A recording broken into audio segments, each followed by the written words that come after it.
Assalamu alaikum wa rahmatullahi wa barakatuh. I've been asked to talk a little bit about the Islamic attitude towards sex and sexuality, and why is it that Islam seems to be a religion that some people say is obsessed with controlling or with limiting or with regulating human sexuality. Well, the fact of the matter is that Islam views the human sexual experience as being one of the greatest gifts that God has given to mankind.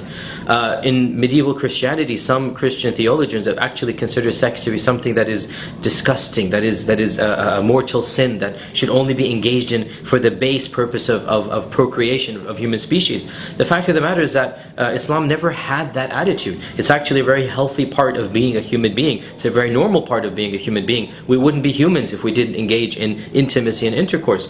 However, the fact of the matter is that like every single desire, like every single feeling that a person has, it can be used properly and it can be misused and abused. Eating is a natural human phenomenon. But if we start eating all the time, or if we start eating products that are harmful to us, then this will lead to something that will cause harm to the body. Of course, the concept or the desire to eat is natural, but it must be put and it must be manifested in a way that is helpful to society. Similarly, sex and sexuality is a natural part of being a human. And in fact, God created within us the yearning, the desire, the capacity to engage in intimacy, and He made it one of the greatest experiences of human existence. However, He has told us that the only way to truly find fulfillment in this act that is beneficial to the person and to the family and to society as a whole is to confine sexuality and to confine intimacy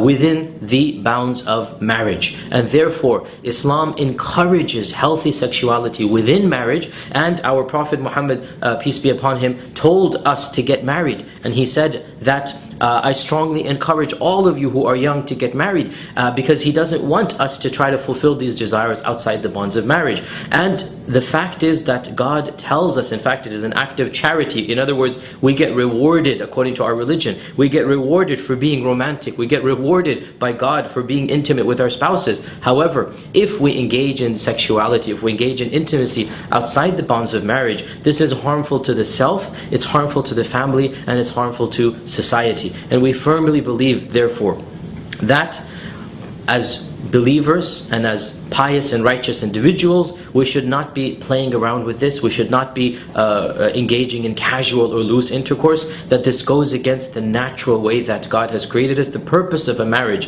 one of the primary purposes of marriage, is not just procreation. Islamically, it's also recreation. It's also engaging in fun and games. It's just having a good time with your family. This is a part and parcel of being a human, and therefore, simply put, Islam regulates sexuality because an unregulated sexuality leads to harms that are personal, harms that are familial, and harms that are societal. And we firmly believe that God intended for us to practice His laws to bring about the best type of society possible. And when we regulate sexuality and we confine it within the confines of marriage, this is when, and this is the only time when this human emotion will be manifested in the most productive and useful way.